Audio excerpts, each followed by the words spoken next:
Iran का Israel पर बड़ा हमला सामने आया। इजराइल के नीर तजवी में हमला हुआ। नीर तजवी में मिसाइल हमला किया गया। हमले के बाद शदीद धमाके भी हुए हैं। तो इस वक्त की बड़ी और अहम खबर आपको बता रहे हैं कि ईरान का इजराइल पर ताबड़तोड़ अटैक जारी है। इजराइल के नीर तजवी में हमला किया गया। नीर तजवी में मिसाइल हमला हुआ है। हमले के बाद शदीद धमाकों की आवाज यहां पर सुनाई दी, जिससे लोग भी काफी डरे सहमे हुए दिखाई दिए हैं। तो इजराइल में एक के बाद एक ताबड़तोड़ हमले जारी हैं ईरान के जरिए, और अफरा तफरी का माहौल यहां पर देखने को मिल रहा है।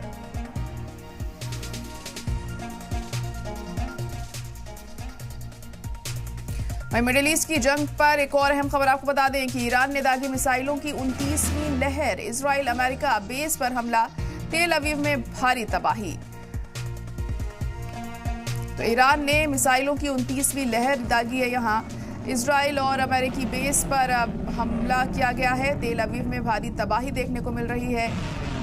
अमेरिकी बेस को निशाना बनाया गया है यहां पर, और 29वीं लहर मिसाइलों की देखने को मिली है। आसमान में ये मिसाइलें उड़ती हुई नजर आ रही हैं, और पूरी तरह से इजराइल के खात्मे का जो हदफ लिया है ईरान ने, वो उसे पूरा करता हुआ नजर आ रहा है। एक के बाद एक तमाम मिसाइलें यहाँ पर दागी जा रही हैं।